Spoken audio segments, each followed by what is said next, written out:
Hi everyone, welcome to our YouTube channel keep it simple.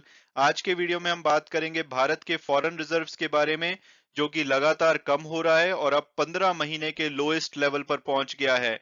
और एक तरफ जो हमारा इंपोर्ट बिल है वो लगातार बढ़ रहा है क्योंकि क्रूड ऑयल के प्राइसेस बढ़े हैं। इसके अलावा रुपी डेप्रिशिएट हो रहा है। तो आज की डेट में जितना फॉरेन रिजर्व भारत के पास है उससे हम अपने 10 महीने का इंपोर्ट बिल भी नहीं पे कर सकते हैं। तो आज के वीडियो में हम इस टॉपिक को डिटेल में डिस्कस करेंगे और ये भी बात करेंगे कि भाई आखिरकार हमारा फॉरेन रिजर्व कम क्यों हो रहा है। और आगे बढ़ने से पहले अगर आपने अभी तक चैनल को सब्सक्राइब नहीं किया तो प्लीज सब्सक्राइब करके हमें मोटिवेट कीजिए। और अब अगर बात की जाए लेटेस्ट डेवलपमेंट की, तो जो भारत का फॉरेन एक्सचेंज रिजर्व है जिसमें कि फॉरेन करेंसी असेट जैसे कि डॉलर यूरो इंक्लूड किए जाते हैं, इसके अलावा इसमें गोल्ड रिजर्व होते हैं, स्पेशल ड्राइंग राइट और reserve position in the IMF, ये चार चीजें इंक्लूड होती हैं। ये अपने 15 महीने के लोएस्ट लेवल पे पहुंच चुका है। आप देखेंगे कि अब ये लगभग 580 बिलियन के आसपास आ गया है। और पिछले एक साल में ये ज्यादातर 600 बिलियन से ऊपर रहा था। पिछले साल जो फर्स्ट क्वार्टर था पिछले फाइनेंशियल ईयर का, उसमें ये इस लेवल पे होता था, यानी कि 15 महीने बाद वापस उस लेवल पे आ गया है। और इसके पीछे की मेन वजह बताई जा रही है कि जो हमारा रुपी डेप्रिशिएट हो रहा है उसको बचाने के लिए जो हमारा सेंट्रल बैंक यानी कि आरबीआई है वो स्टेप इन कर रहा है, और वो फॉरेन करेंसी मार्केट में जो उनके पास फॉरेन करेंसी असेट्स यानी कि दूसरी करेंसी पड़ी हैं उसको बेच करके रुपी खरीद रहे हैं ताकि रुपी को बचाया जा सके फर्दर गिरने से। और जो ये वीकली डिक्लाइन है यानी कि पिछले वीक के मुकाबले जो 8 जुलाई का डेटा आया है उसमें 8 बिलियन से भी ज्यादा हमारा जो फॉरेन एक्सचेंज रिजर्व कम हुआ है। इससे पहले जो अप्रैल 1 वाला वीक था उसमें इससे बड़ा डिक्लाइन आया था, जबकि हमारा जो रिजर्व है 11.17 बिलियन यूएस डॉलर से कम हुआ था। और अगर इंडिविजुअली बात की जाए तो सबसे कमी आई है फॉरेन करेंसी जो हमारी असेट्स हैं, उसमें 6.7 बिलियन से कमी आई है। गोल्ड रिजर्व हमारे 1.2 बिलियन से कम हुए हैं। इसके अलावा थोड़ी सी कमी एसडीआर और रिजर्व पोजीशन जो आईएमएफ के साथ होती है उसमें भी आई है। और अगर इसकी सितंबर 2021 से इसको कंपेयर किया जाए तो सितंबर 2021 में हमारे फॉरेन एक्सचेंज रिजर्व पीक पे थे। 642.453 बिलियन हमारे पास यूएस डॉलर में फॉरेन एक्सचेंज रिजर्व होते थे। वहां से लगभग 63 बिलियन हमारे फॉरेन एक्सचेंज रिजर्व कम हो गए हैं। और इसमें से बताया जा रहा है कि 52 बिलियन यूएस डॉलर तो जो आरबीआई है उन्होंने हमारी करेंसी को डिफेंड करने के लिए खर्च किए हैं। यानी कि अगर आरबीआई इसमें इंटरवीन नहीं करता तो हमारी करेंसी हो सकता है कि 80 रुपए से भी काफी ज्यादा नीचे गिर चुकी होती।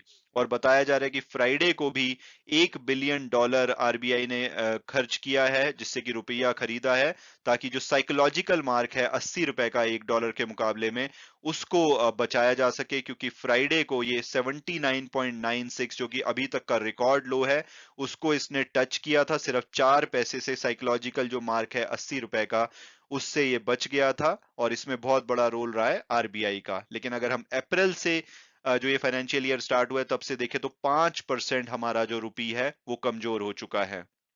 और इसके पीछे के कारण बहुत सारे हैं, जैसे कि रशिया यूक्रेन वॉर होने की वजह से जो हाई कमोडिटी प्राइसेस हैं, खासकर जो क्रूड ऑयल है वो हमें इम्पैक्ट कर रहा है। उसकी वजह से हमारे को काफी सारा डॉलर खरीदना पड़ रहा है और ऑयल की पेमेंट करनी पड़ रही है, जिससे कि लोकल करेंसी पे प्रेशर आ रहा है। तो ये एक रीजन है जिसकी वजह से हमारे जो फॉरेन एक्सचेंज रिजर्व कम हो रहे हैं रुपयों को बचाने के लिए। इसके अलावा कुछ ना भी करके, क्योंकि यूएस डॉलर में ये जो कैलकुलेशन की जाती है यानी कि जो 580 बिलियन हमारे पास बचा है ये यूएस डॉलर में है। और आप देखेंगे कि यूएस डॉलर जो दुनिया भर की जो दूसरी करेंसी है उसके मुकाबले भी स्ट्रांग हो रहा है। जैसे यूरो पिछले वीक से लगभग 0.95% यूएस डॉलर के मुकाबले में कमजोर हुआ है। जापान की करेंसी के मुकाबले में जो यूएस की करेंसी है वो 1.81% स्ट्रांग हुई है। उसके अलावा जीबीपी के मुकाबले में देखा जाए तो जो जीबीपी है यूएसडी के मुकाबले में 1.41% नीचे गई है।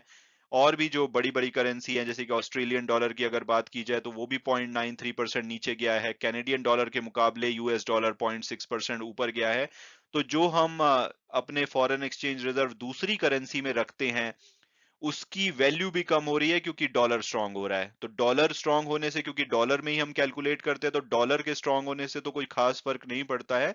लेकिन जो दूसरी करेंसी वीक हो रही है उसकी वजह से भी हमारे फॉरेन एक्सचेंज रिजर्व कुछ ना करते हुए भी लगातार गिर रहे हैं। इससे पहले मैंने एक वीडियो बनाया था जिसमें कि हमारे फॉरेन एक्सचेंज रिजर्व ऊपर गए थे, और उस समय जो मेन कारण था उनके ऊपर जाने का वो ये था कि जो दूसरी करेंसी है वो डॉलर के मुकाबले में मजबूत हुई थी। तो जो हमारे पास पैसा दूसरी करेंसी में पड़ा है उसकी वैल्यू बढ़ गई थी और हमारा फॉरेन एक्सचेंज रिजर्व बढ़ गया था। तो आने वाले टाइम में अगर यूएस डॉलर थोड़ा सा वीक होता है तो हमारा जो फॉरेन एक्सचेंज रिजर्व है रिवर्स डायरेक्शन ले लेगा और बढ़ने लगेगा।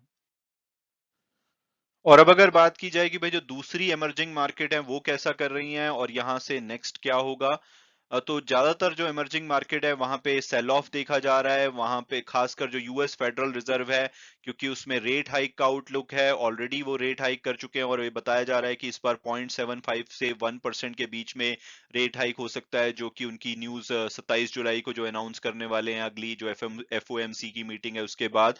तो उससे जो फॉरेन इन्वेस्टर हैं उनको अगर इतना बड़ा इंटरेस्ट उनके देश में ही मिलेगा तो वो बाहर के कंट्री से जो शेयर मार्केट में इक्विटी में पैसा लगा रखा है, जैसे इंडिया से वो लगातार बेच रहे हैं, ऐसे ही वो दूसरी कंट्री से भी बेच रहे हैं। और इंडिया की जो करेंसी अगर जनवरी के बाद से देखी जाए तो लगभग 7% गिरी है, लेकिन अगर हम रीजनल पैक में यानी कि जो इस रीजन में जो दूसरी इकोनॉमीज हैं उससे कंपेयर करें तो हम मिडिल पे आते हैं, क्योंकि साउथ कोरियन जो वॉन है वो 10% से ज्यादा नीचे गिर चुका है, और फिलीपीन का जो पीसो है वो लगभग 9.5% गिर गया है। तो हमारे से भी खराब साउथ कोरिया और फिलीपीन की करेंसी परफॉर्म कर रही हैं। और इसको देखते हुए जो मॉनेटरी अथॉरिटी है सिंगापुर और फिलीपींस में उन्होंने थर्सडे को अपनी जो इमरजेंसी टाइटनिंग करी है। और कुछ इकोनॉमिस्ट ऐसा मान रहे हैं कि जो आरबीआई है वो भी हो सकता है कि अनस्केड्यूल्ड अनाउंसमेंट कर दे, क्योंकि नेक्स्ट जो हमारी जो आरबीआई की मीटिंग है, मॉनेटरी कमेटी मीटिंग, उसमें वो अगस्त 4 को उसका फाइनल डिसीजन आएगा कि भाई अगली बार वो रेट बढ़ाने वाले हैं या नहीं। लेकिन पिछली बार भी आपको याद होगा कि जून में हमारी स्केड्यूल्ड मीटिंग थी, लेकिन मई में उन्होंने एक ऑफ साइकिल मीटिंग करके जो हमारा इंटरेस्ट रेट है उसको बढ़ाया था। तो हो सकता है कि इस बार भी, हालांकि उसमें ज्यादा दिन नहीं बचे हैं, अब लगभग 15 से 20 दिन बचे हैं, लेकिन हो सकता है कि कुछ एक्सपर्ट ऐसा मान रहे हैं कि आरबीआई भी बहुत तेजी से इंटरवीन करते हुए 4 अगस्त से पहले भी एक इमरजेंसी मीटिंग करे और रेट को बढ़ा दे। और आज की डेट में अगर करंट लेवल पे बात की जाए तो हमारे जो फॉरेन एक्सचेंज रिजर्व हैं 580 बिलियन के, इससे हम अपने 10 महीने का इंपोर्ट बिल भी नहीं पे कर सकते, क्योंकि अगर आप देखेंगे पिछले 3-4 महीनों से खासकर मार्च के बाद 60 बिलियन का जो आंकड़ा है उससे ऊपर हमारा इंपोर्ट रह रहा है, खासकर क्योंकि क्रूड ऑयल के प्राइसेस बढ़े हैं, जो कि हम 80 से 85% बाहर से ही प्रोक्योर करते हैं, इंपोर्ट करते हैं। तो उसकी वजह से हम हर महीने 60 बिलियन डॉलर से भी ज्यादा, और खासकर जो जून का महीना है उसमें तो 66 बिलियन डॉलर का हमने इंपोर्ट किया है। और इसकी वजह से अगर हम 580 बिलियन में अगर हमें इंपोर्ट के लिए भी पे करना है सिर्फ, तो 10 महीने से कम का हम पे कर पाएंगे। और जो हमारा ट्रेड डेफिसिट है, हालांकि एक्सपोर्ट बढ़ रहे हैं फिर भी जो ट्रेड डेफिसिट है लगातार बढ़ रहा है।